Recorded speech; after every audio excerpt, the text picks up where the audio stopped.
आज अदालत ने इमरान खान के हक में बड़ा फैसला सुना दिया और गिरफ्तारी से भी क्यों रोका। इमरान खान को जूता मारने की असल हकीकत क्या है और दूसरी तरफ कहा जा रहा है कि वादिये इश्क से आया है मेरा शहजादा। मरियम नवाज वज़ीर आला पंजाब, जबकि मौलाना फजलुर रहमान साहब का एक इमरान खान के बारे में बड़ा दावा। मरियम औरंगज़ेब के झूठ किस नौयत के हैं और हुकूमत ने वजारतों समेत वज़ीर आज़म निगरान समेत तमाम बातों को तय कर लिया। आज की इस गोरख धंधा में पिछले कई दिनों की अहम खबरों के ऊपर बात करेंगे। अस्सलाम वालेकुम, आप देख रहे हैं गोरख धंधा। अबरार कुरैशी आपसे मुखातिब हूँ। आज की सबसे जो खबर है इस वक्त वो ये है कि इमरान खान जब अदालत में पेश हुए अच्छे मूड में थे, बड़े एक्टिव थे। खौफ और डर से तो वो पहले से आ रही हैं। वहाँ पे सहाफ़ियों ने सवालात भी किए जिनके खान साहब ने जवाबात दिए। वहीं पे एक छत के ऊपर से नीचे कोई चीज़ गिरी जो अब तक कहा जा रहा था पहले कि जूता मारा गया, फिर कहा गया पानी की बोतल मारी गई। असल में हकीकत यह है कि ना तो पानी की बोतल मारी गई और ना ही जूता मारा गया। जो ऊपर खड़े लोग सहाफ़ी वीडियो बना रहे थे, जब उन्होंने अपने कैमरे का इस्तेमाल करने की कोशिश की तो उस दौरानिए में पानी की बोतल वहां ऊपर से नीचे गिर गई, जो कि इमरान खान के उस वक्त गुजरते हुए उनके आसपास में गिरी। जब ये बात हुई तो इसको सोशल मीडिया के ऊपर जूता मारने की तरफ राग़िब किया गया और बोतल मारने का कहा गया। ना इन दोनों बातों में से एक भी बात ठीक नहीं है। ना तो बोतल मारी गई उस नीयत से और ना ही जूता फेंका गया। जूता सरे से मौजूद नहीं था, बोतल मारी नहीं गई बल्कि बोतल गलती से नीचे गिरी।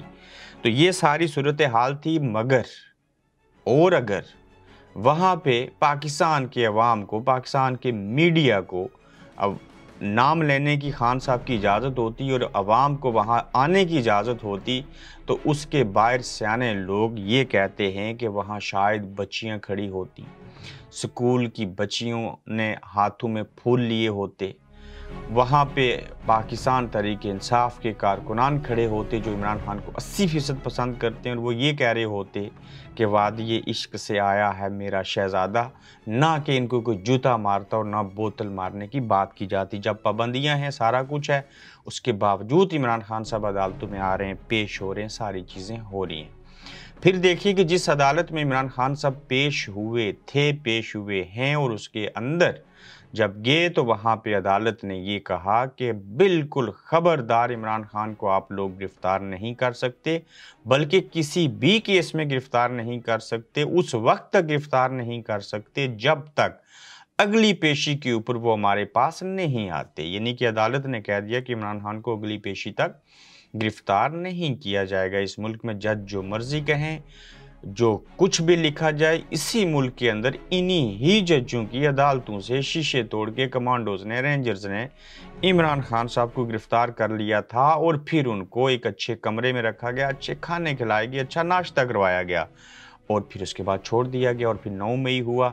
इस 9 मई के ऊपर भी फिर किसी और दिन और तफसील से भी बात करेंगे। पहली तो बात है, ये निज़ाम खुद से नंगा हो रहा है, शर्मा रहा है, अवाम के सामने खुल के चीज़ें आ चुकी हैं, इनके ऊपर तबसरा करने की मज़ीद ज़रूरत नहीं।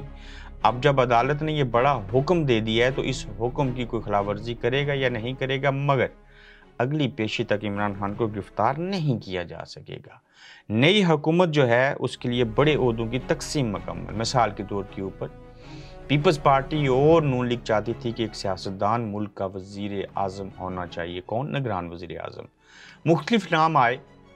अब एक सबसे ज़्यादा गर्दिश करने वाला नाम जो गुज़श्ता रोज़ हमने आपको खबर दी थी कि इसाक डार साहब का नाम है, मियाँ साहब ने उनको चुना है। दूसरी तरफ मलीहा लोधी जो हैं, उनका भी नाम आ रहा है। वो साबिक सफ़ीर रही हैं अमेरिका में और बाकी ममालिक के अंदर, एक ब्यूरोक्रेट हैं। ये नाम नवाज शरीफ साहब ने सुनने में आया कि इसलिए इसाक डार साहब का नाम तजवीज़ किया है। इसकी तरदीद कर चुके हैं फैसल करीम कुंडी साहब, पाकिस्तान पीपल्स पार्टी, कि हम इस बात से मुतफिक नहीं हैं जब ये कहा गया कि पीपल्स पार्टी और नून लीग यानी कि जरदारी साहब और नवाज शरीफ जो हैं वो मुतफिक हो चुके हैं इसाक डार साहब के नाम के ऊपर। जब ऐसी सूरत हाल है तो इसकी तरदीद आ गई कि हम मुतफिक नहीं हुए। ये काउंटर था, ये काउंटर है इसाक डार साहब का नाम निगरान वज़ीर आज़म के लिए, जब आसिफ अली जरदारी साहब ने फंक्शनल लीग पीर बगाड़ा साहब की जो पार्टी है, किसी बगाड़ा साहब को वो निगरान वज़ीर आज़म बनाना चाहते थे, तो इस तरह से शतरंज का खेल खेलते हुए उसमें नवाज शरीफ साहब ने इसहाक डार साहब को सामने लाया। अब क्या अगर इसहाक डार साहब फ़र्ज़ करें कि वज़ीर ख़जाना से नवाज शरीफ साहब का तजवीज़ किए गए नाम की सूरत में अगर वज़ीर आज़म बन जाते हैं, तो फिर इससे बेहतर है सीधा सीधा नवाज शरीफ साहब को ले आएँ, उनको वज़ारत-ए-उज़्मा पे बैठा दीजिए, और ज़रूरत है क्या करने की। मगर पीपल्स पार्टी अब तक इसहाक डार साहब के नाम के ऊपर मुत्फिक नहीं है। पीपल्स पार्टी और नून लीग जब तक आपस का ये तज़ाद ख़त्म नहीं कर पाते कि हम किसी सियासतदान को, अपने चाहने वाले को निगरान वज़ीर आज़म लगाएंगे, तो तब तक ये पास नहीं हो सकेंगे, इनकी अपनी चीज़ें ठीक नहीं होंगी, और ये बात अगर उन्होंने की तो ये इस्टेब्लिशमेंट को नागवार गुजरेगी। अब जाएं तो जाएं कहाँ। पहला फड्डा कि जरदारी साहब और नवाज शरीफ साहब किसी नाम के ऊपर रजामंद नहीं हो रहे। वो पीर पगाड़ा का नाम देते हैं तो जरदारी साहब, तो नवाज शरीफ साहब इसहाक डार साहब का नाम देते हैं। तीसरे नाम के ऊपर मुतफिक नहीं है, जबकि इस्टेब्लिशमेंट चाहती है कि कोई सियासतदान ना हो, उनकी मर्जी का ब्यूरोक्रेट, टेक्नोक्रेट, कोई साबिक जज, कोई मौजूदा सहाफ़ी, कोई ब्यूरोक्रेट होना चाहिए। तो ये मुख्तलिफ चीज़ें चल रही हैं जिसके ऊपर उनको काफ़ी दुश्वारियों का सामना है। फिर देखिए कि जो निगरान वज़ीर आज़म होंगे या इसहाक डार ही हैं, तो उनकी जो मुद्दत होगी उसको बढ़ाया जाएगा, 90 दिन नहीं होगी, उससे पहले तब्दीलियाँ की जाएंगी, और प्लस उनके इख्तियारात भी बढ़ाए जाएंगे। और इस सिलसिले में कानून साजी यानी कि आइन साजी होगी, काबीना बिल पास करेगी, सदर साहब उसके ऊपर दस्तखत करेंगे, और सारा कुछ सेनेट से भी हो जाएगा। इसका क्या मतलब है कि कम अज़ कम इलेक्शन जो हैं वो 7 से 8 महीने डिले होंगे, और किसी सूरत भी 90 रोज़ में इंतखाबात नहीं होंगे। ये सारा मामला अब तक, जब तक ये बनेगा निगरान सेटअप, मुझे नहीं लगता कि ये इतनी आसानी से सुलझ जाएगा। एंड ऑफ द डे इसका फ़ायदा कोई और उठा लेगा। फिर देखिए कि मरियम नवाज शरीफ साहिबा जो हैं, क्या वो वज़ीर आला पंजाब बनेंगी। ये भी एक बात गर्दिश कर रही है कि अगर नवाज शरीफ साहब वज़ीर आज़म हों, जरदारी साहब सदर हों, मरियम नवाज साहिबा वज़ीर आला पंजाब बन जाए, तो कहाँ गए शहबाज शरीफ साहब। यही वजह है कि शहबाज शरीफ साहब चाहते नहीं नवाज शरीफ साहब वापस आएँ, मैं ही चीज़ों को संभालूँ। इस्टेब्लिशमेंट भी नवाज शरीफ साहब को पसंद नहीं करती, सिवाय 3 बड़ों के। तो ऐसी सूरत हाल में खिचड़ी बनी हुई है। सदर आसिफ जरदारी, नवाज शरीफ साहब वज़ीर आज़म, मरियम नवाज साहिबा वज़ीर आला पंजाब। तो ये घर की जो सियासत है, इससे आप कैसे सुलझाएंगे इसको। देखिए उसमें हमजा हैं, मरियम हैं, नवाज शरीफ साहब हैं, शहबाज शरीफ साहब हैं, फिर पूरी नून लीग है, फिर उसके साथ पीपल्स पार्टी को भी शराकत देनी है। तो मल्टीपल चीज़ें जो हैं वो चल रही हैं with in the parties, with in the PDM और ओवरऑल पाकिस्तानी पॉलिटिक्स के अंदर। मौलाना फजलुर रहमान साहब से ने एक खान साहब के हवाले से दावा किया है, फिर से कहा नो मोर इमरान खान, कोई इसका मुस्तकबिल नहीं है। ये इमरान खान साहब जो हैं ये बस किस्सा माजी बन चुके हैं। मगर मैं आपको आज के अगले एपिसोड में बताऊंगा कि इमरान खान को कहां से मदद मिल रही है, वो कौन सा साबिक नून लीग का एक सियासतदान जो है वो खड़ा हो चुका, और जो बिटवीन इस्टेब्लिशमेंट और इमरान खान के दरमियान जो चीज़ें हैं उस शख्स ने इस्टेब्लिशमेंट को रोका है और रोकने की कोशिश की है कि ऐसा मत कीजिए।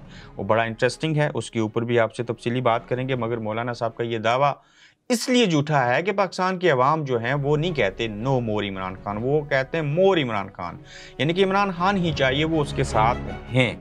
मरियम औरंगज़ेब साहिबा के झूठ क्या हैं, बहुत बड़े वाज़ेह झूठ और झूठ दर झूठ। मिसाल के तौर के ऊपर एक झूठ तो ये है कि जी देखिए हमारे PDM की हुकूमत के दौरे हुकूमत में किसी भी सहाफ़ी और मीडिया के ऊपर पाबंदियाँ नहीं लगाई गई। तो फिर मरियम औरंगज़ेब साहिबा आप ये बता दीजिए, इमरान रियाज को किसने गिरफ्तार किया, एयरवाई कैसे बंद होता रहा, अरशद शरीफ जो थे वो कैसे दुनिया से चले गए, मीडिया के ऊपर पाबंदियां किसने लगाई। तो मैं 100% आपसे इत्तेफाक करता हूँ मरियम औरंगज़ेब साहिबा, आप झूठ नहीं बोल रही, आप सच बोल रही हैं। और इसलिए सच बोल रही हैं और 100% सच बोल रही हैं क्योंकि ये आपके तो बस की बात नहीं थी अगवा करना। ये आपने दूसरे लफ्ज़ों में कहा है कि जो मिलिट्री इस्टेब्लिशमेंट है जिसके बारे में अवाम सोचते हैं ये सारा कुछ वो कर रहे हैं, हम तो सिर्फ उनके मोरे हैं।